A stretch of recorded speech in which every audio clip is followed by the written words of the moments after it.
Most of us like to think that things like slips, trips, falling objects, and other incidents don't happen in our offices. But the truth is, these accidents can occur anywhere at any time. So when they do, don't panic. Handle the situation as calmly as you can. And make sure everyone around you is safe or gets the medical attention that they need. But you can't stop there. The only way to help prevent more accidents from occurring is to understand why they happen and what can be done to keep the same type of accident from happening again. That's where accident investigation comes in. This is the process that is used to determine what factors led to an accident, as well as what a company should change to keep workers safe moving forward. In this program, we'll discuss the different types of workplace accidents that can occur and walk through the steps of an accident investigation.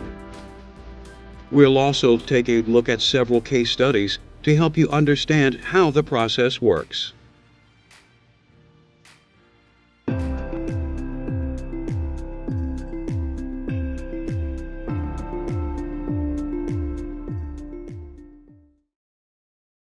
There are two types of workplace incidents: accidents and near misses.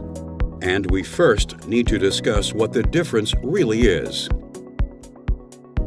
The National Safety Council, NSC, defines an accident as an unplanned, undesired event, not necessarily resulting in injury, but damaging to property and/or interrupting the activity in progress. On the other hand, a near miss is a narrowly avoided accident that could have resulted in an injury or the loss of equipment or materials, but did not. While near misses can warn you about a problem before any real damage happens, you won't always have a near miss to learn from.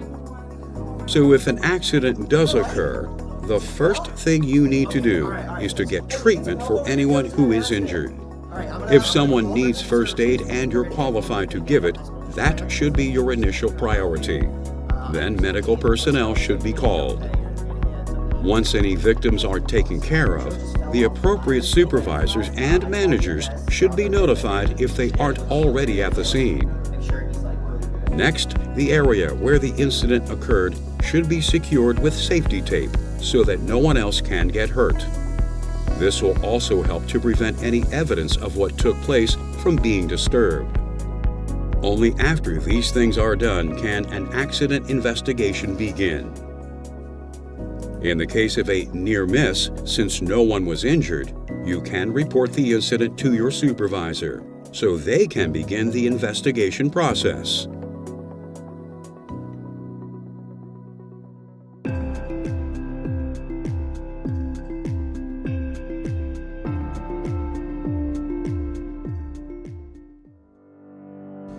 If an accident does occur in your work area, the last thing you want to do is sweep it under the rug.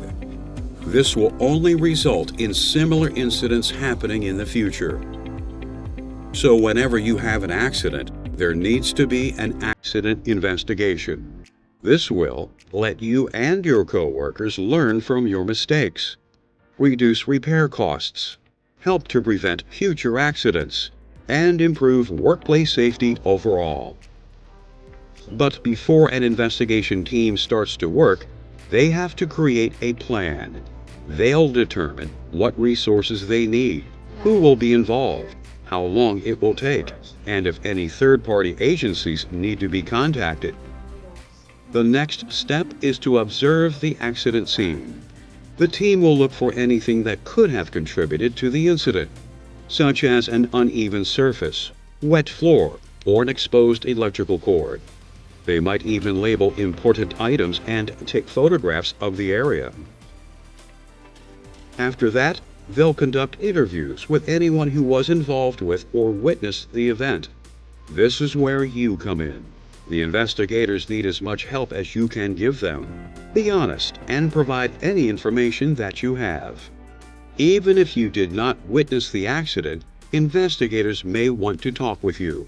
especially if you are familiar with the area where the incident occurred or the task being performed at the time of the accident.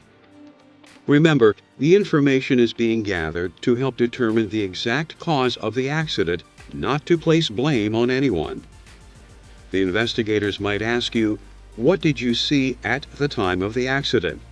What was the lighting like when the event took place? Were all company procedures being followed? Was proper supervision being provided? And other questions regarding the circumstances that existed when the incident took place. Lastly, the investigators will take a look at your office's documentation, such as training records, work procedures, and floor plans, that will help them develop a complete picture of the situation. Only after the area is inspected, interviews are conducted, and documents are read, can the team start to determine the cause of the accident.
One of the best ways to understand accident investigations is to look at some examples of them.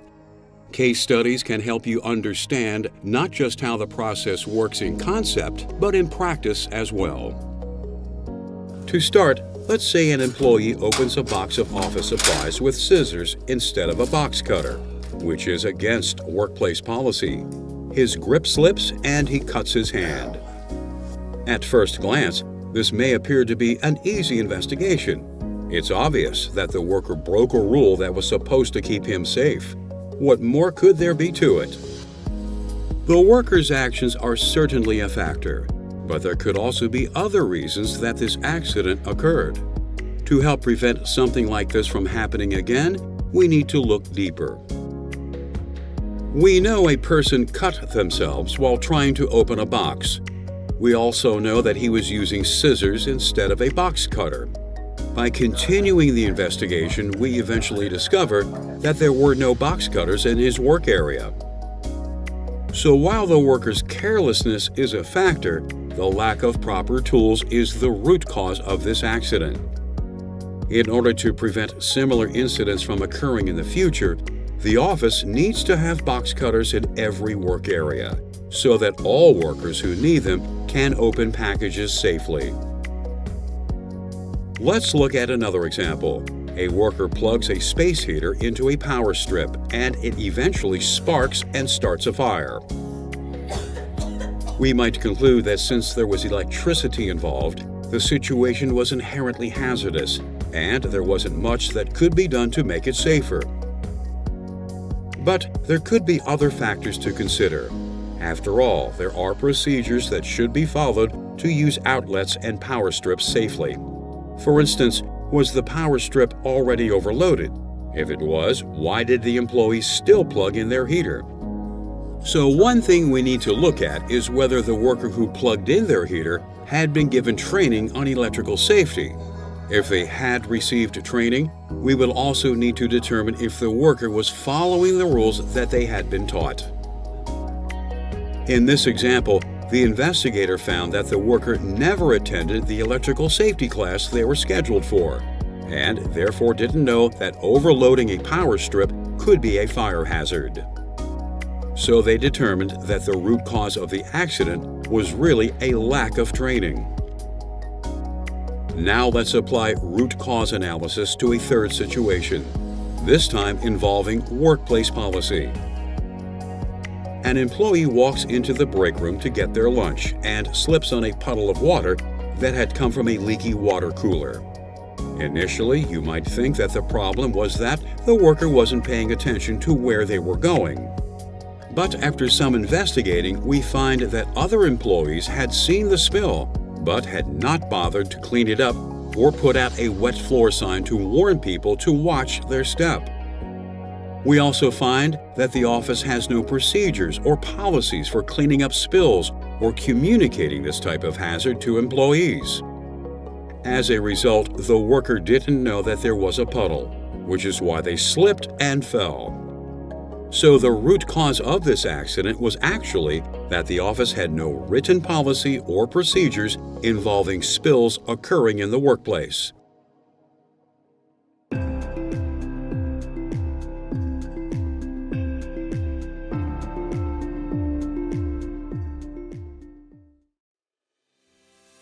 When it comes to accident investigation, there is good news and bad news. The bad news is that even when you try to do everything right, accidents will happen. The good news? You can always learn from them. There are typically 4 areas that may need to be improved after you've determined the cause of an accident: policies, training, equipment, and communication. Looking at each of these areas, you, your supervisor, and your accident investigation team can work together to create a corrective and preventative action CAPA plan. The corrective part focuses on providing an immediate fix to the cause of the accident. This might involve replacing a piece of faulty equipment or patching a leaking container. But the preventative action is where learning from the accident comes in. What can you do to make sure this type of thing doesn't happen again? Some examples of preventative action are revising related work procedures, scheduling more frequent equipment inspections, or conducting additional employee training. For instance, if the microwave in the break room malfunctions and injures an employee, the corrective action would be to replace the faulty microwave with a new one. And the preventative part of the CAPA plan could be to schedule more frequent inspections of the kitchen for worn wires, dust buildup, as well as testing individual appliances for safe use. If the task that the injured worker was doing is inherently hazardous itself, your office could take preventative action by putting new workplace rules or standard operating procedures in place. Another common factor in workplace accidents is miscommunication. For instance, let's say a worker discovers that the office coffee maker is overheating. They fail to communicate this to their coworkers who are in the kitchen with them, and leave to inform their supervisor of the issue. Someone else tries to use the coffee maker and it burns them. In this case, preventative action could involve better training for employees on workplace communication. Once an accident investigation team has defined the cause of an accident and developed a plan for avoiding similar situations in the future, there is one last thing to do. The only way your office can truly benefit from an accident is if everyone knows what happened, what the contributing factors were, and what corrective and preventative actions are being taken. So all workers should get a copy of the investigation team's final report. And there should be extra copies stored and made available to new employees as well. One thing is certain in any office, accidents do happen. So it's how we respond to them that really matters. By participating in a thorough accident investigation, you can help yourself and your coworkers avoid similar situations in the future. Let's review. The two types of incidents that can occur in the workplace are accidents and near misses. No matter how minor either one may seem, you should always report them. An accident investigation includes creating a plan for how the investigation will proceed, examining the scene of the incident, talking to witnesses, and looking at relevant documentation. While there can be many factors that contribute to an accident, it's important to determine its root cause so you can take the right preventative action. When there's an accident, the true cause is often not what it initially appears to be. So an accident investigation always needs to dig deeper. After the root cause of an accident is determined, a corrective and preventative action CAPA plan should be designed to help avoid similar problems in the future. Accident prevention begins with accident investigation. By being an active participant in finding the underlying causes of accidents in your office, you can help to make sure they occur less often, and your office is always as safe as possible.